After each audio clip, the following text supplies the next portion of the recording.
What's up? You have just landed on the YouTube channel of your asset protection pastor. And today we're talking about pour over wills. Where there's a will, there's a way. Have you ever heard of a pour over will? Have you ever heard of a will? Okay. Then a pour over will is very similar to a will.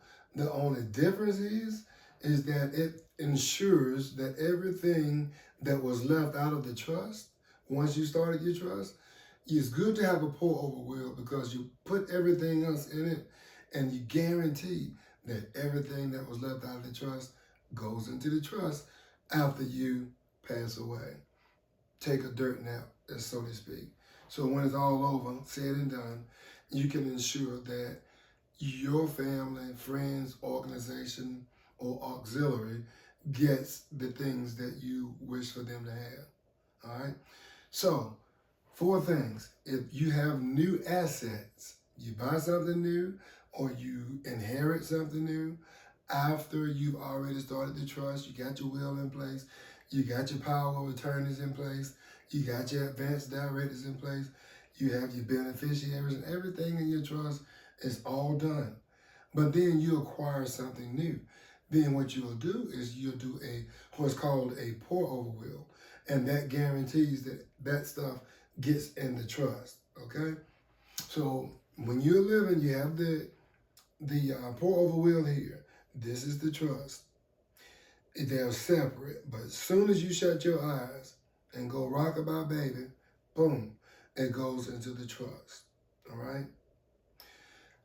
That's one thing, new assets. The second thing is that it ensures that you avoid a lengthy and cruel, prolonged probate court process. I cannot tell you that enough. I cannot say it enough. Look, probate court is long. Probate court is expensive. Probate court is expensive. Probate court is very public.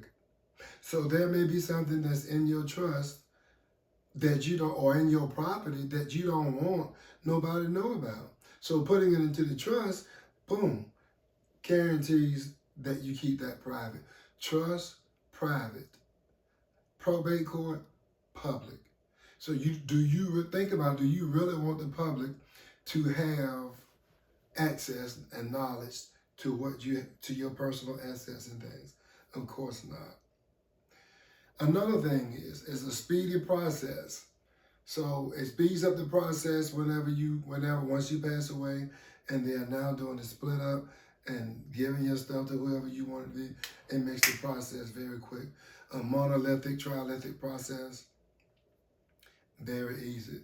Now, the pour over will go through probate court, but it will be very fast.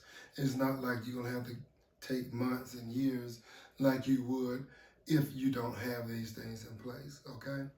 And it'll still be kept private. Simplicity. So all of your assets in the trust after you pass away, I already told you that. So the bottom line is, it assures that nothing is left out of your trust, period. So who do you trust?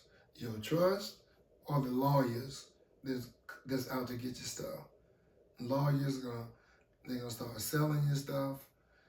They're gonna auction stuff off. They're gonna get their money. They didn't go to school for all those years to be foolish. And don't you work all of these years to be a fool either. Take stock of your inventory. Get your trust done. Anything that's left out of the trust, those little few things that's left out, because you're gonna keep on living after you do the trust, right? So now that the trust is done, pour over will, right? If you know anything about real estate or you own a home, you know that you have homeowners insurance, right? Property insurance, property and casualty insurance, right? But let's say your insurance only goes up to a certain amount. Let's say you have only $1 million worth of insurance on your house. Let's say $1 million on your $2 million house. Then that's not enough coverage. Then what you do is you get another policy on top of that policy. Or if you have $2 million worth of coverage on your $2 million home, but you want to get a little bit more coverage because in the event if anything happens, people can sue you on your property. But if your insurance only caps out at a certain place, certain point, and they need to go higher than that, then that umbrella insurance, it serves as an umbrella, just like if you in the rain, and it protects you. Okay, so that's pretty much my little spiel right there. I hope that you found some value in this video, and if you did, hey, do me a favor and hit that subscribe button and hang out with me. I enjoy talking to you. Okay, and if you like what you see, share it. But I hope that you learned something here today. If you did, share it. Meanwhile, take care of yourself and each other. I'll see you soon. Peace.